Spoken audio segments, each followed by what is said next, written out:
सुप्रभातम। कैसे हैं आप सभी लोग।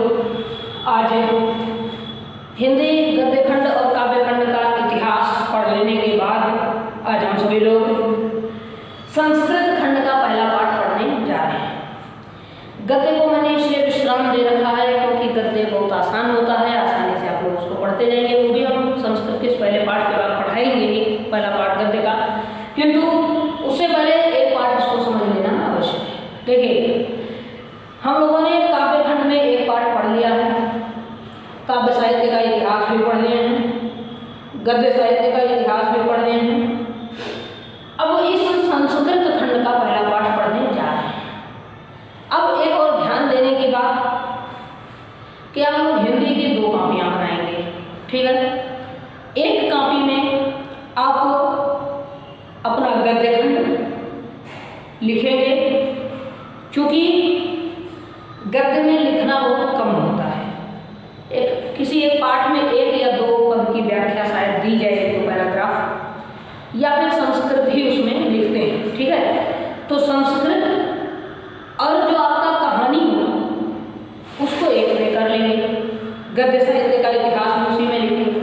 फिर काव्य साहित्य का इतिहास, काव्य सौंदर्य के तत्व, रस, छंद, अलंकार वगैरह, और काव्य की पूरी व्याख्या एक कापी में। इस तरह 2 कापी आप लोग बना देंगे। संस्कृत और गद्य एक ही में लिखने का प्रयास कीजिए।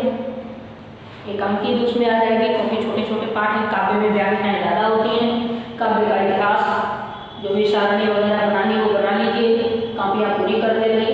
आज इस पाठ को हम लोग शुरू करते हैं। देखिए, इस पाठ का पहला पाठ आपकी किताब में यही है संस्कृत में, भोजस्य औदार्यम। आपने राजा भोज का नाम सुना होगा। एक कहावत हो जाती है, कहाँ राजा भोज कहाँ गंगू तेली। गंगू तेली साधारण सा व्यक्ति और राजा भोज राजा हो। महाराज विक्रमादित्य के पश्चात सबसे प्रतापी राजाओं में उन्हीं का नाम आता है, राजा भोज का, ठीक है।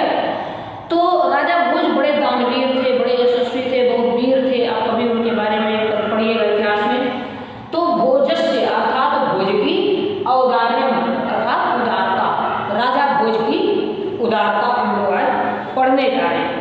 राजा भोज इतने उदार हैं कि यदि वे किसी से प्रसन्न हो जाते हैं तो उस व्यक्ति ने जितने शब्द बोले हैं उसके द्वारा बोले गए एक एक अक्षर के बदले में 1-1 लाख स्वर्ण मुद्राएं देते हैं। ये भोज की उदारता है।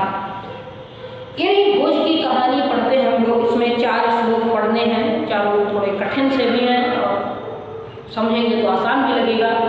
इसको पढ़ने में हम लोग कम से कम 2 दिन का समय लगाएंगे। आज हम लोग केवल पहले श्लोक तक ही पढ़ेंगे। कहानी में आपको एक बार समझा देता हूँ। होता क्या है, राजा भोज दरबार में बैठे हैं, सिंहासन लगा हुआ, दरबार सजा हुआ, मंत्री आदि सभी बैठे रहते हैं। जैसे अचानक द्वारपाल आता है। आप तो जानते हैं, नाटक वगैरह टेलीविजन धारावाहिकों में देख चुके हैं कैसे आते हैं। महाराज की जय करते हुए और कहा, महाराज एक ऐसा विद्वान दरवाजे पर खड़ा है जिसके शरीर पर केवल एक लंगोट है। कौपीन अवशेषो विद्वान द्वारिम वर्तते। हे महाराज, केवल कौपीन मात्र, लंगोट मात्र पहने हुए एक विद्वान दरवाजे पर आ गया है। एकदम बहुत ज्यादा गरीब है, पूरे शरीर पर कपड़े नहीं है। सुदामा के लिए तो उस द्वारपाल ने कहा था कि धोती फटी सी लटी दुपट्टी और पाए पाना के, धोती तो कम से कम पूरी पहने थे, भले ही फटी ढीली थी, लेकिन वो विद्वान केवल लंगोट पहने हुए वो दरवाजे पर खड़ा है। नाम सुनने से लग रहा है विद्वान है, ठीक है, विद्वता मुख से झलक रही है। तो राजा ने कहा, चलो प्रवेश ले आओ भाई, कौन है देखते हैं कौन विद्वान आ गया है। जिसकी बातों से द्वारपाल को भी लग गया कि ये विद्वान है और पहने केवल लंगोट। कोई नाम बड़े दर्शन छोटे, कहा तो विद्वान और काम क्या एकदम दरिद्र हैं, भिखारी हैं, गरीब हैं, कपड़ा नहीं है, कहा ले आओ। जब वो विद्वान घर के अंदर आने लगा दरबार में, जैसे ही दरवाजे को पार किया, जैसे विभीषण जब आए भगवान श्री राम के पास, तो जैसे उन्होंने भी भगवान की कुटिया में प्रवेश किया, जैसे ही अंदर आए एक टक खड़े रहे। इतने सुंदर हैं हमारे श्री राम भगवान कि विभीषण देखते ही कहते हैं रहे वो ठट्ठुकी, एक टक पल रोके ठिठक गए, आगे न बढ़ पा रहे न बोल पा रहे, एक टक पल में रोके हुए केवल देख रहे श्री राम को। इतनी सुंदरता। ऐसे जब वो विद्वान राजा भोज के दरबार में आता है।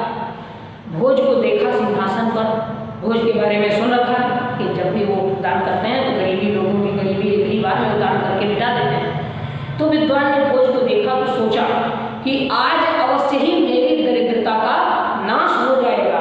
ऐसा सोचकर, बहुत तेज गर्मी हो रही है भैया, तो देखिए कहते हैं ऐसा सोच करके कि आज ही मेरी दरिद्रता का नाश हो जाएगा, वो विद्वान मन ही मन हर्षित होने लगा कि ये जो गरीबी है, जो केवल लंगोट मात्र पहने हुए हूँ, घर में बच्चों को खाने के लिए कुछ नहीं है, ये सारी दरिद्रता आज खत्म होगी। राजा भोज मुझे गरीब से अमीर बना देंगे, आज ही मुकेश अंबानी बनने वाले हैं।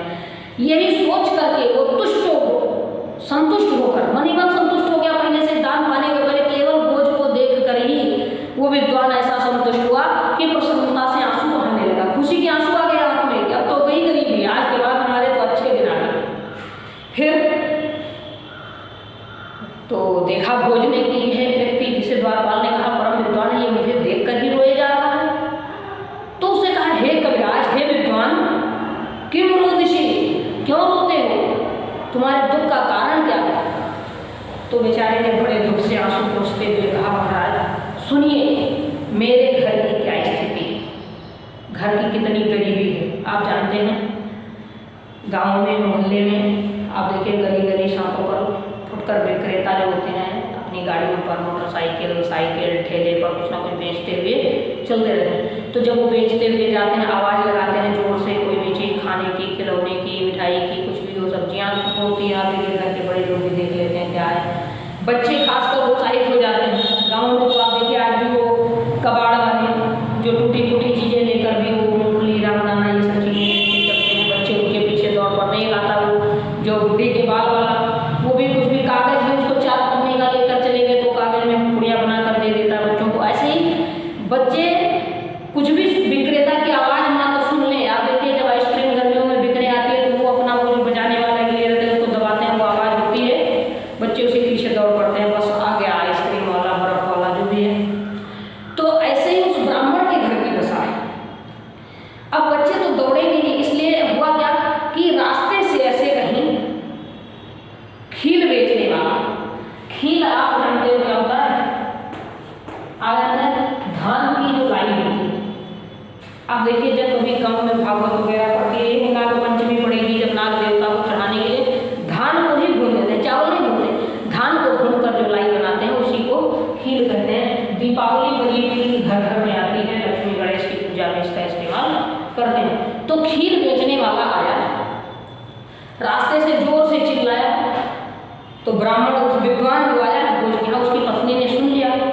पत्नी दौड़ करके गई और अपने बच्चों के कान बंद कर दिए कि अगर बच्चे ने उसकी आवाज़ सुनी तो खीर मांगेगा, वो भी कहेगा मुझे खीर दिलाओ, और मेरे घर में एक फूटी कौड़ी या एक दाना कुछ नहीं है कि मैं देकर बच्चों को खीर दिलवा सकूँ। अब ऐसा करने में आप सोचो उस माता पर, उस पिता पर क्या बीतेगी कि विक्रेता की आवाज़ बच्चों के कान में ना जाए, इसके लिए बच्चों के कान बंद कर दिए। भाई विक्रेता को तो रोक नहीं सकते कि भैया अपना चिल्लाओ हमारे घर गरीबी है, ये कहेंगे नहीं कि बच्चों को परेशान करोगे, बच्चे जिद करेंगे नहीं, बच्चों के कान ही बंद कर दिए और बड़े ढंग से बंद किए कि जरा सी आवाज़ ना आए।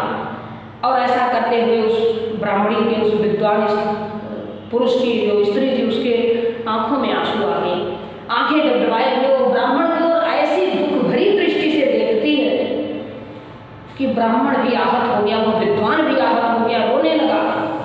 और वही तुरंत वहीं से उठा कि अब और ज़्यादा गरीबी नहीं देखूंगा, जा रहा हूँ राजा भोज के पास, वो दूसरों का दुख दूर करते हैं, वो राजा है, वो मेरा पालन करेंगे।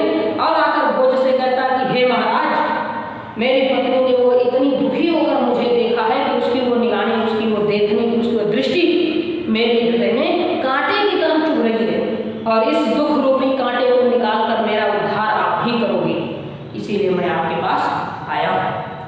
भोज उसकी गरीबी सुनकर अवाक रह गई, कहते हैं बाप रे, इतना गरीब कि खाने वाले बच्चों के ही कान बंद कर दिए।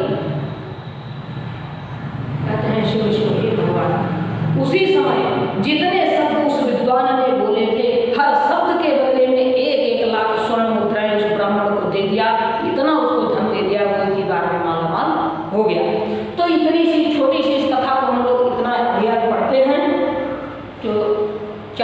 पंक्तियों और एक श्लोक के माध्यम से स्पष्ट है। इसके बाद 3 श्लोक इस पाठ के और भैया भोज ने और भी लोगों को दान दिए, उनके बारे में भी हम अगले दिन पढ़ेंगे। अभी इसको पढ़ते हैं, ठीक है? क्या देखिएगा, देखिए राजा भोज के सामने ततः कदाचित द्वारपालम आगत, ठीक है? गाड़ियों की खड़खड़ाहट है। देखिए ततः कदाचित द्वारपालम आगत महाराज भोजम प्राह। किताब सामने रख करके ध्यान से सुनेंगे तो आपको सब समझ में आएगा, ठीक है? कहते हैं ततः तब कदाचित किसी द्वारपालम, द्वारपाल ने आगत्य आकर के महाराज भोजम प्राह, राजा भोज से कहा। तब किसी द्वारपाल ने आकर राजा भोज से कहा, क्या कहता है? देव, हे देव, हे महाराज, कौपीन अवशेषो विद्वान द्वारी वर्तते। वर्तते माने स्थित है, उपस्थित है। कौपीन अवशेषो, अवशेष माने बचा हुआ, जिसके शरीर पर केवल कौपीन यानी कि लंगोट मात्र विद्यमान है। हाई स्कूल में आपने पढ़ा है, काशी वाले पाठ में, वाराणसी में कौपीन, कौपीनम या तो कौशेयम सा काशी के मुनियते, तो कौपीन का अर्थ जो है वो क्या है? लंगोट। कहते हैं ऐसा विद्वान दरवाजे पर खड़ा है जिसके शरीर पर केवल लंगोट मात्र बचा हुआ है। राजा प्रवेशय इति प्राह, राजा ने कहा प्रवेशय अर्थात उसको अंदर ले आओ, ठीक है? कहा प्रवेशय इति, ऐसा कहा। अब द्वारपाल चला गया, कह दिया भैया अंदर जाओ, महाराज बुला रहे हैं। ततः प्रविष्टः सः कवि, देखिए लेखक कह रहा है ततः तब प्रविष्टः प्रवेश करता हुआ यानी अंदर को आता हुआ, सह कवि, सह माने वह कवि, भोजम अवलोक्य, भोजम अर्थात भोज को अवलोक्य देख कर, देखिए भोजम अवलोक्य लिखा गया है, ठीक है? भोजम अर्थात भोज को अवलोक्य देख करके ही सोचता है, देखिए एक शब्द एक काट देकर सोचता है, सोचा क्या? आद्य आज मैं अर्थात मेरी दारिद्र्य नाशो, दारिद्र्य माने दरिद्रता का, गरीबी का, नाशो भविष्यति इति, देखिए भविष्यति लिखा गया है, नाशो भविष्यति इति मत्वा, नाश हो जाएगा, भविष्य में हो जाएगा, आज मेरी दरिद्रता का नाश हो जाएगा। इति मत्वा, ऐसा मानकर, तुष्टो संतुष्ट होकर, हर्षाश्रुणि, हर्ष से अश्रुणि माने आंसू, हर्ष अर्थात प्रसन्नता से, अश्रुणि आंसू, मुमोच बहाने लगा, प्रसन्नता से आंसू बहाने लगता है। फिर से इसी वाक्य को देखिएगा कि ततः कदाचित द्वारपालम आगत्य महाराज भोजम प्राह। ततः तब कदाचित किसी द्वारपालम, द्वारपाल ने आगत्य आकर के महाराज भोजम प्राह, राजा भोज से कहा। कहता क्या है? देव, हे महाराज, कौपीन अवशेषो विद्वान, केवल लंगोट मात्र पहने हुए एक विद्वान द्वारी वर्तते, द्वार पर खड़ा है। राजा प्रवेशय इति प्राह, प्राह माने कहना, राजा ने प्रवेशय, प्रवेश कराओ या अंदर ले आओ, इति प्राह, ऐसा कहा, ठीक है? ततः तब प्रविष्टः प्रवेश करता हुआ, सह कवि, वह कवि, भोजम आलोक्य, भोज को देख करके, अद्य आज मैं अर्थात मेरी दारिद्र्य नाशो, दरिद्रता का नाश भविष्यति हो जाएगा, इति ऐसा मत्वा मानकर, तुष्टो संतुष्ट होकर, हर्ष अश्रुणि मुमोच, वह विद्वान हर्ष से, प्रसन्नता से, अश्रुणि मुमोच, आंसू बहाने लगा, मुमोच माने बहाने लगा, ठीक है? अब वो राजा को देखकर रोने लगा, तो राजा उसे देखकर चौंक गया, इसको क्या हो भाई? अंदर आते आते रो रहा। राजा तब आलोक्य, राजा ने रखा भोज ने, तब माने उससे, उस विद्वान को आलोक्य देखकर, प्राह कहा, पूछा, राजा ने उस विद्वान को देखकर कहा, कवे, हे कवि। कवे शब्द जो है वो संबोधन है, जैसे अब या तो कहते हैं वो क्या कहते हैं कि वो कवि, हे कवि, इसी को संक्षेप में किया गया था, क्या हुआ? कवि, कहते हैं हे कवि, किम रोदिशी, किम माने क्यों, रोदिशी, रो रहे हो, हे कवि तुम क्यों रो रहे हो? तो ततः कबीराह, तब कवि ने कहा। ततः कबीराह, तब कवि ने कहा। कहता क्या है? राजन, हे महाराज, आकरण सुनो।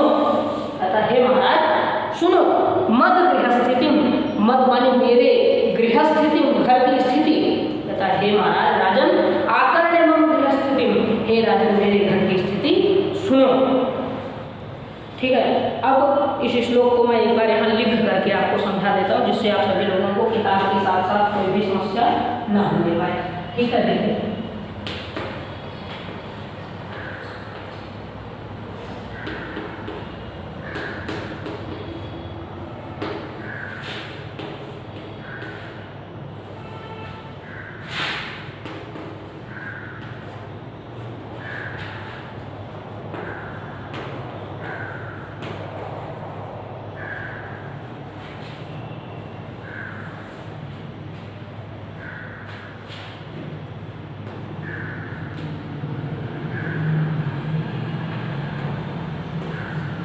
देखिए कहते हैं आइए इस प्रकार से लाजाम चेय पथि वचन आकरणी गृहिणी। ठीक है, शिशौ कर्णौ यतनात् सुविहितवती। देखिएगा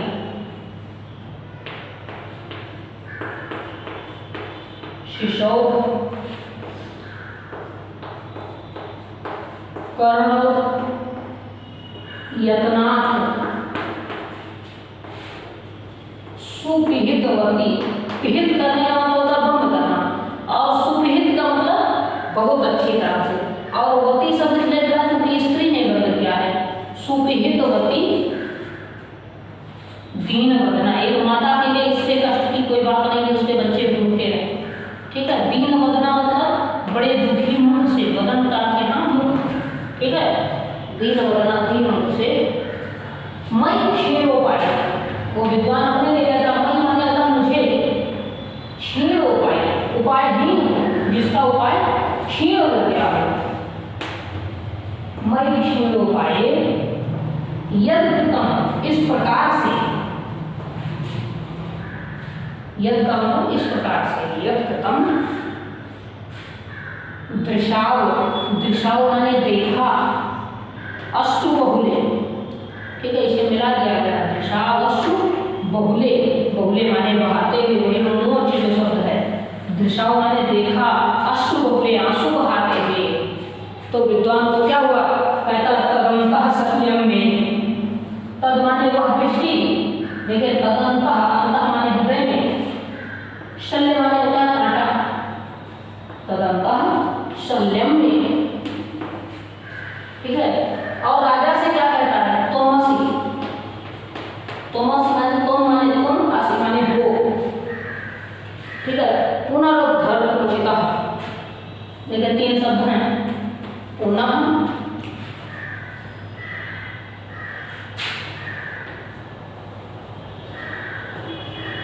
पुनरुद्धर्तुं मुचितः, यानी कि मिला के।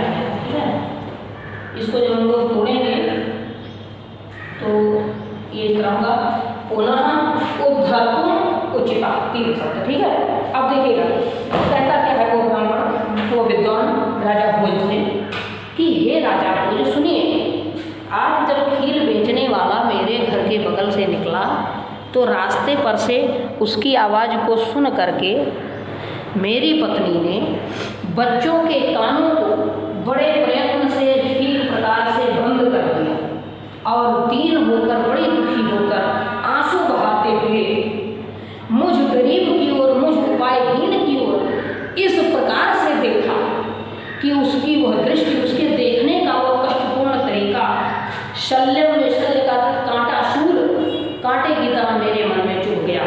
उस कांटे को, उस दुख रूपी कांटे को निकाल कर मेरा उद्धार करने वाले आप ही हैं। ठीक है, बड़ी गर्मी है। देखिएगा एक बार इसको समझ लीजिए। कहता है आइए इस प्रकार से, लाजान मतलब वही हील। ठीक है, लाजा का मतलब हील, उच्चय माने ऊंची, वचन माने वाणी, और पथ का अर्थ है रास्ता। पथ का अर्थ जानते हो, पथ शब्द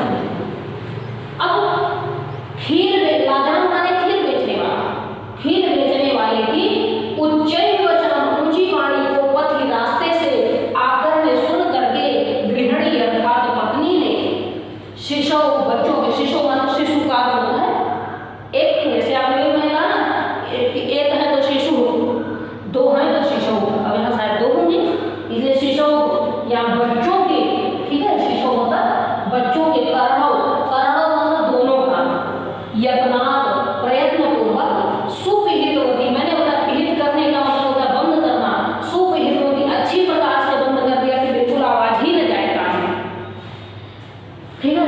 सुपिहितवती अच्छी प्रकार से बंद कर दिया। दीनवदना, और बड़ी दीनता प्रकट की, बहुत दुखी हुई, ठीक है। अब वो बहुत दुखी होकर करती क्या है, विद्वान कहता है कि मैं मुझ क्षीणोपाय उपायहीन को यद कृतम, इस प्रकार से दृशाव देखा, अश्रु बहुले, आंसू बहाते हुए। वो बच्चों के कान बंद करते हुए बड़ी दुखी हुई और आंसू बहाते हुए मुझ जैसे उपायहीन को इस प्रकार से देखा कि उसकी वह दृष्टि, तब माने वह क्या दृष्टि, अंत माने हृदय में, मेरे अंतर में, शल्यम कांटे के क्रम में माने मेरा, कहता है तब वह अंत में, मेरे हृदय में, शल्यम कांटे की तरह उसकी दृष्टि चुभ रही। वही बार बार याद आता है कि कितनी दुखी थी वो जब उसने मेरी ओर देखा बच्चों के कान बंद करते हुए। फिर कहता तो मसी, तुम ही हो, तुम ही हो, पुनः दोबारा उद्धार करने में उचित तरीके, आप ही हो जो अब पुनः मतलब अब इस समय मेरा सही तरीके से कल्याण कर सकते हैं। हे राजा भोज, आप ही हैं जो सही प्रकार से मेरा कल्याण कर सकते हैं, ठीक है। कहता है कि लाजा, अये माने इस प्रकार, वही जो अपने घर की घटना था, इसलिए वहां कहता है अये, अतः ये सुनिए इस प्रकार। लाजान ऊंचे, खीर बेचने वाले की ऊंची वचनम वाणी को पथी, रास्ते पर आकर सुन करके गृहिणी पत्नी ने शिशो कर्णों, बच्चों के कानों को यत्न से, बड़े जतन से, बड़े ढंग से, सुपिहितवती प्रयत्नपूर्वक पिहित कर दिया, बंद कर दिया। दीनवदना, और बहुत दुखी हुई, ठीक है। मई क्षीण उपाय, मई माने मुझे, क्षीण उपाय, क्षीण का मतलब पता है हीन, उपाय माने तरीका। अब इनके पास कोई उपाय नहीं अपनी गरीबी दूर करने का, इसलिए ये उपायहीन है। तो कहते हैं मुझ उपायहीन को यदि कृतम, इस प्रकार से दृशाव देखा, कैसे देखा, अश्रु बहुले, आंसू बहाते हुए। अत्यधिक गरीबी के कारण दुखी है जो पत्नी, वो बच्चों के कान बंद करते हुए बहुत दुखी होकर विद्वान की ओर जो उपायहीन है उसकी ओर इस प्रकार से देखती है। तो कहता उसकी वो दृष्टि में, अर्थात मेरे अंतःहृदय में, तब वह दृष्टि सल्लम कांटे की तरह चुभ रही है। मुझे वही बार बार वही दृश्य उसको याद आता रहता है, तदंता सल्लम में वह दृष्टि कांटे की तरह चुभ रही है। तो मसी, हे राजन, तुम असी, तुम हो, असी माने हो, तुम ही हो, पुनः उद्धर्तुम उचिता, मेरा सही कल्याण करने वाले, मेरा सही तरीके से उद्धार करने वाले आप ही हो, मेरा उद्धार कीजिए, ठीक है। अब इसके बाद राजा ने उसको जो धन दिया, ठीक है, इसका हम लोग अगले दिन पाठ करेंगे। आज केवल